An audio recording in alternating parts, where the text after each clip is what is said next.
If you're a portrait photographer and you finally want to start booking clients that value your work and pay your price, you have to start doing this one thing. And honestly, it's not something you can skip. A lot of portrait photographers will skip doing this key thing. Like, this is the most valuable asset of a portrait photographer, but we sometimes tend to skip this key thing. And I promise you, if you don't skip this thing that I'm getting ready to tell you that you need to do, you will be able to charge more, become more credible, grow your expertise in your field, and become the go-to person with whatever specialty that you choose.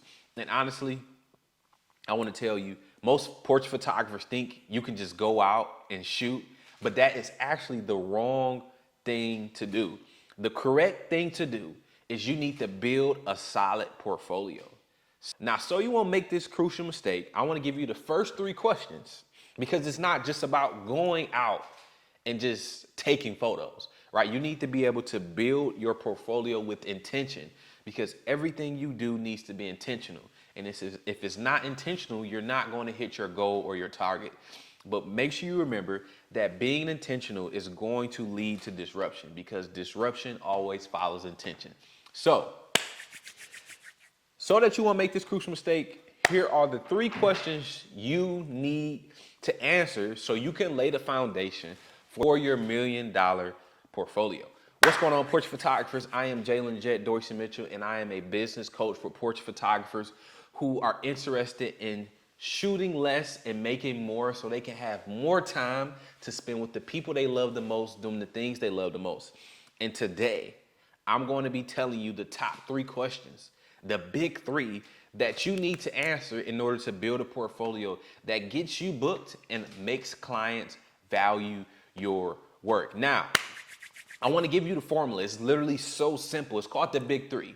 And the big 3 goes just like this. You need to figure out your what, your who, and your why. Because we all need to become a master at a specific area for a specific person that solves their specific problem. Let me say it again. We all need to become a master in a specific area for a specific person so that we can solve their specific problem. So if you want to be able to build a portfolio that works for you, the first question you need to figure out is, what are you going to get good at taking portraits of? What are you going to get good at taking portraits of? And you do this by choosing what we call a specialty. A specialty is just a specific area you want to master inside of one big area. So when you think about it, you should be able to say, I am the go-to photographer for blank. If you cannot answer that question right now, it's best that you stay all the way through this video. Now, let me tell you a little bit something. If you go out with your friends and y'all all start hopping fences, let's just say something random. Y'all all start hopping fences and you fall off the fence and you feel like you hurt something and you grabbing your ankle or you grabbing your leg. The first thing you're going to do is you're going to go where? You're going to go to the urgent care. In the urgent care, you're going to see a specific person, and that's going to be a general doctor. And they're going to examine your problem and tell you what the solution is to your problem. But a general doctor does not specialize in the area that you may need. So if they come back and they give you your x-ray and they say, hey man, you broke your ankle, right? Or you broke your foot. Let's say you broke your foot. If you broke your foot, they're going to say you need to go see the foot specialist. Now, in that scenario, in that story, who do you think you're going to trust more? Who do you think makes more money? And who do you think has more expertise? It's always going to be the specialist in any area. In any area, it's always going to be the specialist. And it's the same thing when we come over to photography. You need to be able to say, I am the go-to photographer for blank. So for example, when you first start out, you're a photographer.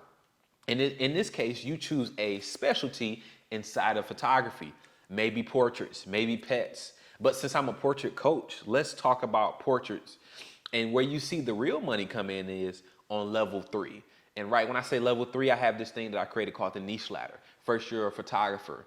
Lowest amount of money you make, lowest amount of trust, credibility, and expertise with your clients. Then you bump up another level 2. You make a little bit more money because you're not specialized in portrait photography. You have more trust, you have more credibility, you have more expertise. But then when you bump up to level 3, when you get in that sweet spot of choosing a specialty inside of the big niche of portrait photography, and portrait photography is inside of the big niche of photography, you then start to see the most trust, the most credibility, the most expertise, and you then begin to make the most. So think about it. If we have portrait photography, you can be a maternity photographer. You could be a birthday photographer. You could be a branding photographer. You could be a boudoir photographer, a glamour photographer, a fashion photographer, a graduation photographer, a newborn photographer, a kids photographer, a beauty photographer. It's all these different specialties you can choose to be able to grow your portfolio so you can earn more and become the go-to photographer in that area. So once you choose a specialty, then we need to figure out who you're going to be good at taking portraits of. This will be considered who you do it for. The first thing was considered what you do. The second thing is going to be considered who you do it for. So me, for example, at first I was a maternity photographer. I shot anything maternity. And then now I'm a maternity photographer for married, expecting parents. You could be a maternity photographer for single moms. You could be a birthday photographer for millennials, Gen Z, baby boomers. You can be a branding photographer for new entrepreneurs or brick and mortar service-based businesses. Or you can be a fashion photographer for luxury clothing brands. Or what about a graduation photographer? High school grads, college grads, PhD grads. You need to be able, and this is when you get to level 4. First, you choose a specialty, you're level 3. You choose the who in level 4. And now you are able to solve a specific problem for a specific person. And once you figure out those two things, congratulations, you have what we call a niche. Because a niche is a combination of a specialty and a target audience. You cannot have a niche without one or the other. And this is what puts you at what I call level 4, when you have a who for your specialty. And lastly, you need to determine why you want to photograph this niche. Have you had a child recently and you love seeing babies cuddled up in mommy's arms? Or did you graduate with your PhD degree and you want to photograph more graduates? My thing was, when I first started doing maternity, I knew I couldn't shoot what I was shooting because I wanted to be a husband. So what I was shooting was not cutting it. But now I recently had a conviction 2 to 3 months ago, like, children are designed to be made within marriage. So if I'm shooting people that aren't married, but they are expecting a baby, what does that say about my business? What does that say about my faith journey, right? Your action is going to show what you believe in, and not your words. So you can say you stand for one thing, but your actions are going to really show what you believe in. So I decided to only photograph married expecting parents. And it's so important that you determine your why when you are laying the foundation for your portfolio, because you shouldn't just be going out there and shooting. You need to know what you do and who you do it for and why you're doing it. And I promise you, if you start off answering these big 3 questions, the what, who, why, you will see more progress faster in your portfolio throughout your portrait photography journey. Now, I didn't want to make this video super long and give you all the things, so I created something special just for you, and it's free.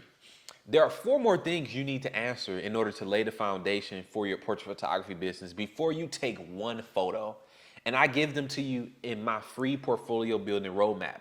It's every single step you need to take in order so that you can build a portfolio that gets you booked. These are the same steps I'm taking right now to be able to book $7,100 maternity portrait clients. These are some of the same steps I took to book my first $2,100 package, my first $2,500 package, my first $2,800 package, my first $3,500 package.